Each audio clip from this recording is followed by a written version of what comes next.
So as you guys can see, I got my order from Defiance RC. I've been looking for these receivers for a while, and this is the only place that had the ones that I was actually looking for. These are the ER3CI, and this is a 3-channel receiver.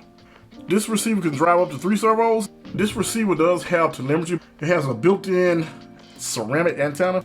Unlike the one that it actually comes with, the 4-in-1 actually comes with this style. If I'm not mistaken, the ELRS version comes with this particular style, the antenna built into it. And you can kind of see the difference in size, but this is a 5-channel versus a 3-channel. It also works with Wi-Fi updates. That's going to be really good, really convenient. It also has this voltage telemetry wire that just plugs right into this port.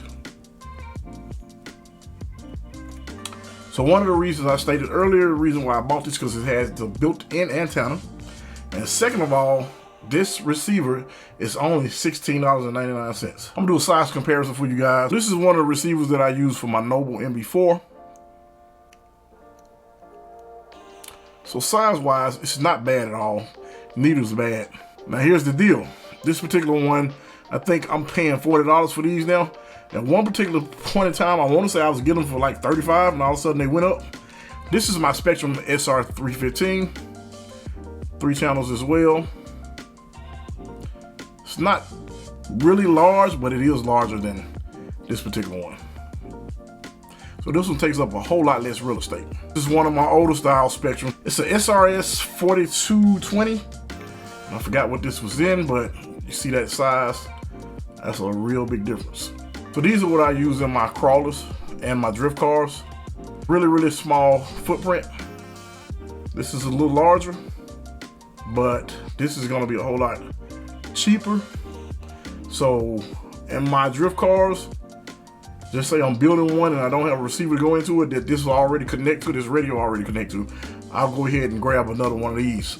Even if I have to decase it, I don't think it'll be a bad deal, because the price $16.99, you're just not gonna beat it. Getting back to the size of the one that it comes with versus the one that I just purchased, like I say, it's a little bit larger, but it's not bad at all. This is something that I would put in my Losa DBXL-E, but I really don't have to do that because this radio will connect straight to my Spectrum receiver that's already in there.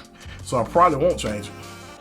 But this is gonna be a whole lot faster connection from my understanding, but I mean, I just don't see a reason to change it. So I just wanted to show you guys this receiver, give you an idea of the cost, and let you know why I bought this radio. That's another reason why I bought this radio. The receivers are extremely cheap. Again, like I say, it works with your existing receivers in most cases. The ones it doesn't work with right now, if you give it a little time, it won't be long, and I'm pretty sure they'll have it where it'll work with those as well. Hope you guys gained some value and some knowledge out of this video. If you would, go ahead and hit that like button for me. If you're not subscribed, which a lot of you guys aren't subscribed, go ahead and hit that subscribe button for me as well. And make sure you hit that notification bell so that way when I drop videos, you guys will be the first to know. Till next time, guys, this is GNCRC. Thanks for watching.